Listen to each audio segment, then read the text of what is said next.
What's up, you guys? This is Django2 back with another video. And in this video today, we're going to be discussing some daily NBA recap of just over news that has been happening lately in the NBA, from the finals, from the moves that just recently happened. It's all going to be really interesting. So I hope you guys enjoy that. And also, I want to give a shout out to my friend Noah for making the beats for my channel. He's been making them for a while now. Not only for that, but he has a SoundCloud account now as well too, where he posts them. And you should definitely give him a look at. I'm gonna have that link down below. But don't forget to leave a like and subscribe to the channel for more videos each and every single week. Let's get into it. The Boston Celtics finally, since 2008, win their first NBA championship in what has been a very long time for them. And let's be real now, with the duo of Jason Tatum and Jaylen Brown, these guys are still very young. Jason Tatum is 26 years old and Jaylen Brown is 27. These guys are now in the midst of their prime. And out of all the players in this league now, they've had the most playoff experience other than the vets in the league. They played the most out of all these younger players in the league. They have so much experience now in the playoffs playing at the highest level. Let's not forget, Jason Tatum made it literally to the Eastern Conference Finals his first year on the Boston Celtics as a rookie. So seeing now what these guys are doing after experiencing many years of losing and narratives on them, they won an NBA championship. And I believe now for the Celtics that this is really the beginning. Looking at the contracts, especially on this team and how everything is lined up, they can go back-to-back and NBA champions. Yes, the Western Conference next year is going to be very tough, and the competition is just going to be loaded and stacked with so many teams that have a chance. But I still believe that the Celtics on paper have the best team. They shot the most threes out of all time, and we know nowadays that's one of the keys to winning an NBA championship. They have floor spacing, they have defense, they have IQ, they have everything you need to win an NBA championship, and I believe that they can get the job done again next season. And looking at Jaylen Brown alone as well too, look at what he accomplished. People were downplaying him, and especially last year in the playoffs, and he comes out this year, he wins Eastern Conference Finals MVP, and he goes out and he wins the Finals MVP. He showed why he's considered one of the best players in the league, and let's not forget too, he didn't make an All-NBA team this season too, so there was a lot for him to prove. The Celtics can keep their key guys intact. Drew Holiday, he is getting older up in age, but they still have Derek White. They still have KP on the team. If they can keep these guys intact, especially with the squad of guys who they have now coming off the bench as well, this team is going to be a very, very tough team to beat. Come a very, very long way. So yet again, congratulations to the Celtics for winning this year's NBA championship. Man, since LeBron has been on this Lakers team, they've been going through head coach after head coach. And the one thing that I believe you see successful teams have, and that is longevity. And most importantly, when it comes to that longevity, that is coaches. When you look at Greg Popovich for a perfect example, he's been the San Antonio head coach ever since Tim Duncan, David Robinson was on that team. Looking at that now, he's considered one of the greatest coaches of all time. Even now, this current age, despite the Spurs' struggles in today's NBA, he's still a renowned coach. The Heat with Eric Spoelstra is another perfect example of a guy who has longevity, who actually has accomplished a lot and has been well respected around the league. And one thing that the Lakers need is longevity. They need a coach that's going to be there for a long time, somebody that can actually help them rebuild and just contend, even after LeBron and Anthony Davis is gone. And I believe the guy to do that is possibly JJ Redick.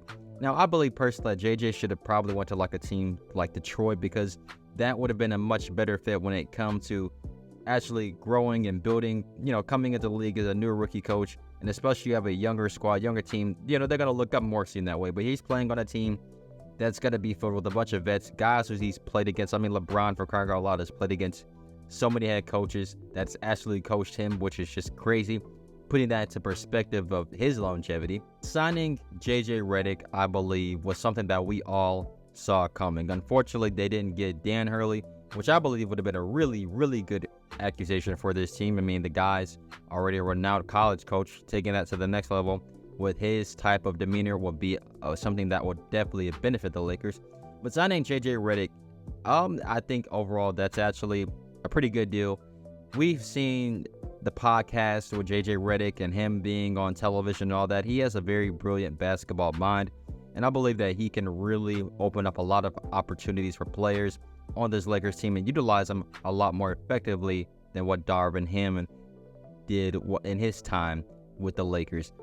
I mean, if we're really being real, that whole podcast with him and LeBron kind of already felt like a scouting report for LeBron and him getting JJ as the head coach of the team, something we kind of saw coming. So looking now for JJ, the pressure is going to be on him. He's the head coach of the Lakers, meaning that the spotlight is going to be on him. But, you know, one thing that is amazing about JJ Redick, the man has been in the spotlight for a long time in his career, especially in his time when he was with Duke.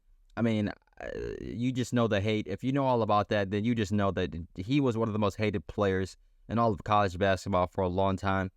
And, you know, this guy, he has a lot in common with people like LeBron in that way of actually going through that adversity. So for JJ, I believe this is really going to be nothing new for him coming into this situation, to this Lakers team with the expectations of winning an NBA championship. It's going to be tough, especially in this Western Conference, but I believe there's a guy who can help the Lakers, not just even now, but after it's JJ Redick, and we shall see how it goes for sure. Ah, man, if I had to just use one word to describe the Chicago Bulls, say, I'm not even pronouncing their name right, the Bulls, it's confusing. Literally confusing, because these guys, I feel like they just don't know what they want at this point.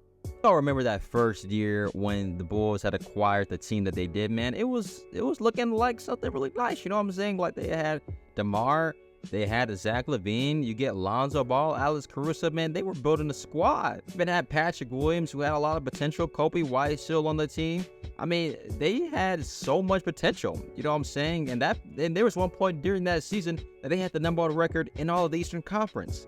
But ever since Lonzo Ball got hurt, things were just never really the same. And now the Bulls are just making things even worse by getting rid of pretty much like the heart and soul of this team, Alex Caruso, trading him for Josh Giddey from the Oklahoma City Thunder.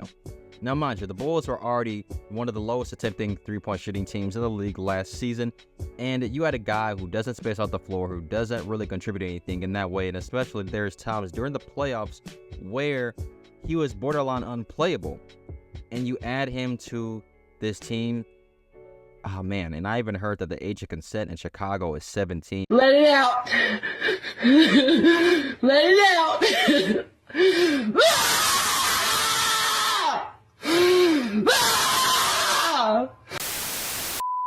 Man, that is wild. So Josh Giddey's, oh God. But looking though at the direction and future where Chicago is headed, man, you know, Kobe White just had a year where he had the best of his career. He played great, finished runner-up for most improved player, and they already have so many guards on this team. They already have Zach LaVine. They already have Lonzo Ball, who we don't know if he's going to play yet or not. They already have Iota Silva. They already have freaking Javon Carter. Like, they already have so many guards on this team, and you add on Josh Giddey to that mix of players. I mean, it's just way too much. I don't even know yet what DeMar DeRozan is going to do, and I hope he doesn't come back to the Chicago Bulls team. I mean, there's still many questions to be answered for this team, but overall, right now, looking at where they're going again, they're just going to be another team that's just in the middle of the pack, not even the middle, probably at the bottom, not really doing anything and wasting time where they can just go out and just do a new rebuild. Trade everybody. I know, just get rid of this team and just focus on trying to build some of your younger players up. I mean, I wouldn't be surprised either if Patrick Williams left, because, you know, he just really hasn't been the perfect fit for this Bulls team. He didn't develop into the player that they thought that he would have been. So there's just many, many wrongs for this Chicago Bulls team and franchise general. But for them Oklahoma City Thunder, man, they got one of the most sought-after role players in the NBA for the past 2 seasons, because, you know, the Bulls have just been wasting time for these last few years now. But they get Alex Caruso, man. Alex Caruso, he's steadily improved as a shooter, nearly shooting 41% this season. He even defended Curry very well. He's defended midi guys well, even Giannis at times. He's played very well for this Bulls team, and he was the heart and soul for that team at times. You know, the main reason too why they got this guy is for his defensive prowess. You're now having a team with Lou Dort, Cason Wallace, Jalen Williams, Chet Holmgren, who all ranked third in the NBA in consistent shots per game last season, protecting the basket. You're adding a guy like Alex Caruso to this team, already filled with some of the best defenders in the league. It's going to be a very, very scary Thunder team, defensively speaking, and their defense is going to be one of the best in the league next season. The crazy part for the Thunder, they're going to have a lot of salary cap space, so they're going to be able to really retain some of their key guys as well in the process, because Caruso is making about, I believe, $1.5 million more than Giddey, but they're going to have so much cap space still to keep most of this core guys on this roster intact, because they have a lot of potential still. And adding Caruso, yeah, sure, you may say he's an older guy, but he's going to help them right now because they're in a win-now situation with the core of players they have. This may sound weird making this point last, but the last point I really wanted to discuss was the Dallas Mavericks, man. You know, the Mavericks, they just came from losing the NBA Finals. They actually had a great run making it to the playoffs. They absolutely were not supposed to make it this far, in my opinion. I didn't think that the Mavericks were going to make it this far, but we all know once they traded for PJ Washington and Daniel Gafford, that definitely did put them over the hump. But when they got into these playoffs, man, and they went up against the Celtics in the NBA Finals, they really were just simply exposed in this series. Luka, as we all know, defensively speaking, he just did not really put in really much effort. It's hard, though, you know, because for offensive players as great as he is, when they're getting constantly attacked the way he is, and you're asking him as well to play high-level defense at the same time of doing that on the offensive end too, man, that is a lot to ask for from players. So you know they're going to be tired. But one thing that, if you notice, when Luka in Game 4, when the Mavericks won that game by like 38 points, he was playing defense. He was playing hard. And being the best player of your team, naturally your teammates are going to follow. And guess what? They ended up winning that game. But in games where he has no effort to none on the defensive end, they lose by a long shot.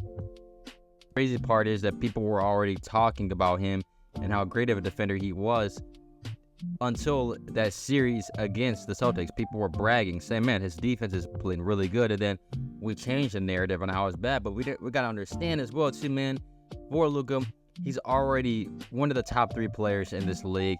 And you're asking him as well to play that good as well at the defensive end. It's pretty much impossible to do for a guy who has such much responsibility like he does. And speaking of other players like Kyrie Irving, man, like Kyrie in this series against the Celtics, he played pretty bad overall. It's always going to be hard when you're going up against a team that has Drew Holiday, that has Derek White. You have amazing wings and Jaylen Brown and Jason Tatum, and all these guys are switching and guarding on you, and it's definitely a lot for anybody to take on, especially for Kyrie Irving. But one thing I really appreciate for Kyrie Irving is the overall development and growth from him, man, because last year, the year after that, we were all just talking so bad about him and speaking down on him. Even to this Mavericks team, even when the Mavericks missed the playoffs last year, you know, people were saying stuff about Kyrie then too. But to see him come out this year and do what he did overall for this Mavericks team, helping them make it to the NBA Finals, help Luka, and just be a great teammate overall, I think that speaks volumes more than anything else you can say about Kyrie Irving, because at the end of the day, he's just one of the most misunderstood players in the league, and he is arguably one of the most gifted players we've ever seen come in this game as well too, man. Mavericks definitely will be back. I don't necessarily think they'll make it to the finals next year. We shall see. We don't know that yet. But they have one of the best teams in the Western Conference. But I believe that if the Celtics had went up against a team like the Nuggets, that would have been a really, really good series. So, yeah, man, I hope you guys really just enjoyed this video today. Honestly, kind of just wanted to talk about multiple topics in one. If you obviously noticed, if you made it to this point, I appreciate you.